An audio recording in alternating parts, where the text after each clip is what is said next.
Assalamualaikum warahmatullahi wabarakatuh. My name is Rama Ayati with matric number DN240163, and I will explain about the Hvac schematic on innovation of dual zone air conditioning system on proton wheel 4G15. Based on the diagram shown on the left side, it is the actual of design layout for proton wheel that we use for our project. I will explain about how the Hvac system works in the proton wheel.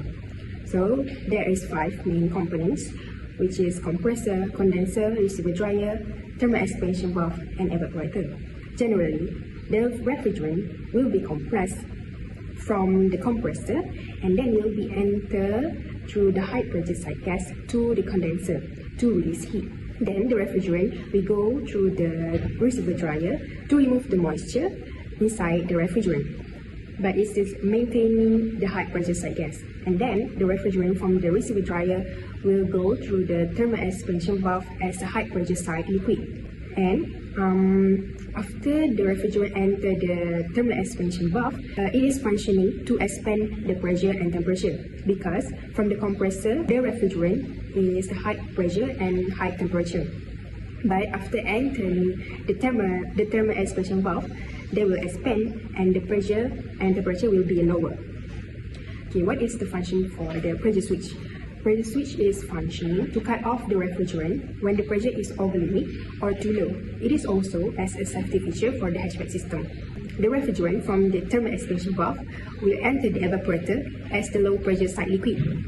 So the evaporator will blow a cool air, a good humidity temperature, and a good ventilation. So the blower will blow the air to the right and left air vent to the cabin area. So the heat inside the cabin area will be absorbed to the evaporator to make a circulation. Then a refrigerant that come out from the thermal expansion valve to a compressor as a low pressure side gas. So the system will circulate until the air conditioning is off. Let's go through for the next diagram. So this is our dual zone of air conditioning system for the proton wheel as our project. Furthermore, dual zone air conditioning allow a different temperature setting for separate areas in our group project. So we use the separate air blower to the front passenger seat and rear passenger seat. Also, this system can provide a personalized comfort experience. Let's go through to the next diagram. So this is our diagram layout for the dual zone air conditioning system on proton wheel. So we use the same components, but we added another main component, which is the evaporator. So we have evaporator 1 and evaporator 2. So how the system will work on dual zone in the vehicles? We used a separated pipe after the pressure switch on the high pressure side liquid.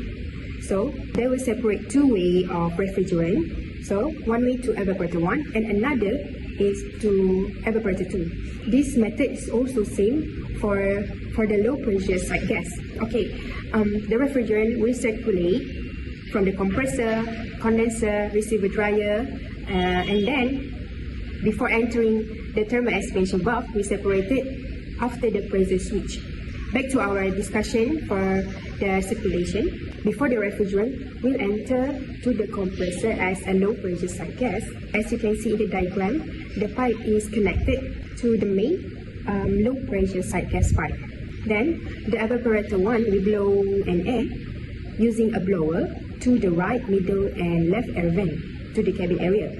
But the temperature setting will be used for driver seat and front passenger seat, while the evaporator 2 will blow an air from the blower at the armrest air vent.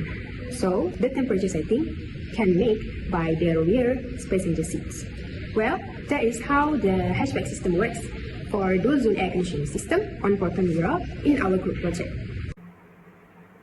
Assalamualaikum. My name is Muhammad Kamil Arif bin Muhammad Noor. Today I want to present about the electrical circuit for the Hvac system. Firstly, when the ignition switch is turned on, the electrical system is activated. Power flows from the battery to each component through the fuse box and relays.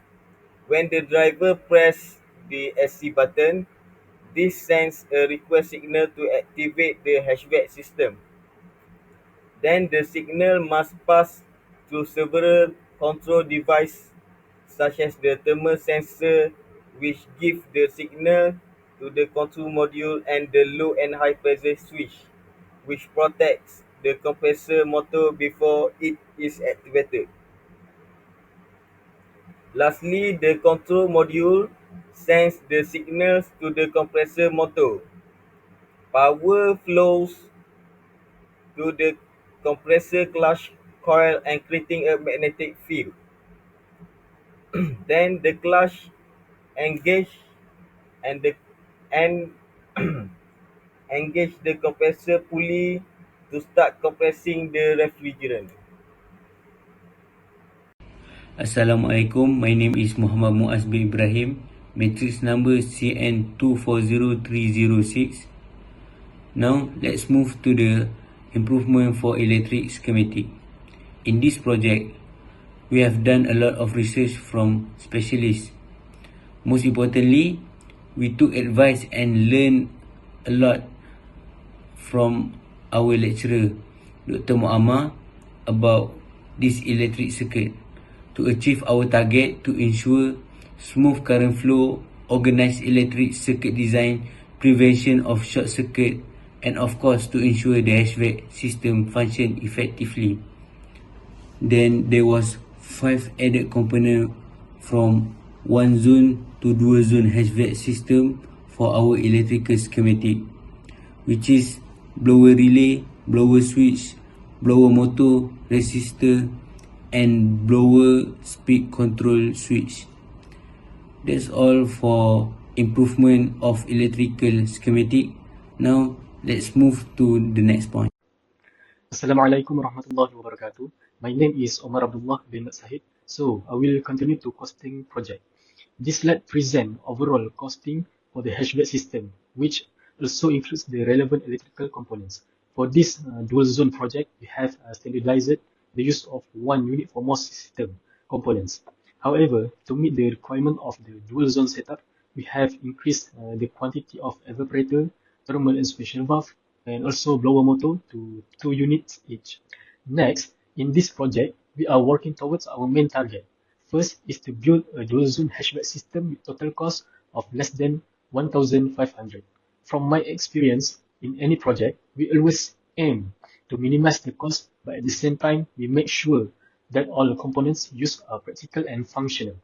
In real-life application, especially in Malaysia, the cost to build or retrofit a complete dual-zone HVAC system can range between 1,500 to 5,000, depending on the car model and component used. However, since this is small-scale project, we set a strict budget limit of 1,500. For the second one, to source the components, I mainly use Shopee, Lazada, as their platform are more accessible and offer a wide variety of automotive parts in Malaysia.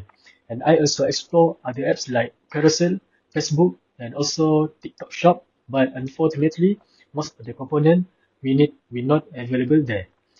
Therefore, I decided to focus on Shopee and Lazada to complete this project. In the end, the total cost all selected components was 1,490.90 cents, which means we have successfully achieved our goal, which is building a dual zone HVAC system under 1,500. Thank you. Assalamualaikum warahmatullahi wabarakatuh. My name is Naufal bin Adib and my matric number is DN240106 and I will be presenting to you about system performance analysis. Now let's start with single zone HVAC system. It performs best between 30 to 40 Hz where the system is most efficient. At 40 Hz, the COP peaks at 3.83 and the high pressure temperature is lowest at 88.8 degrees Celsius, showing excellent efficiency. But at 50 Hz, gives the strongest cooling with a cabin temperature of 12.9 degrees Celsius, but efficiency drops a bit with a COP of 3.53, meaning more energy is used. The less efficient setting is 20 Hz, where the COP is only 3.54 and high temperature is 96.6 degrees Celsius. The reading at 0 Hz COP of 8.26 is slightly inaccurate as the system is inactive. Now for the dual zone system in the Proton Vira, it uses two evaporators, one for the front mode and one for the rear. This improves rear passenger comfort but slightly reduces efficiency by 5 to 7% due to increased refrigerant flow and system complexity. Rear cabin temperature are 0.5 to 0.7 degrees Celsius higher than the front due to longer airflow path. Still, the system performs well at 30 to 40 Hz, with COP above 3.5 and a cabin temperature below 14.1 degrees Celsius. At 50 Hz, it gives the coldest cabin at 13.2 degrees Celsius, but COP drops slightly to 3.30. So, what we can conclude from here is that despite a small efficient drop, the dual zone setup offer better comfort and make it a practical upgrade for cars like Proton Vira. That is all from me. So, for the conclusion and recommendation, in conclusion, the reconstruction of a dual-zone air conditioning system for the Proton Vira effectively addresses the limitations of single-zone climate control, especially in meeting varied occupant comfort needs.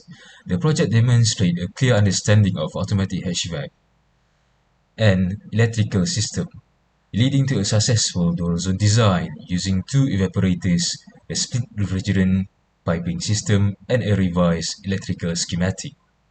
This confirms the conceptual and architectural feasibility of such a system for the Proton Vira. Moving forward, the focus should be conducting detailed thermal and airflow simulations, followed by prototype development and a real-world validation to refine control strategies and confirm system performance.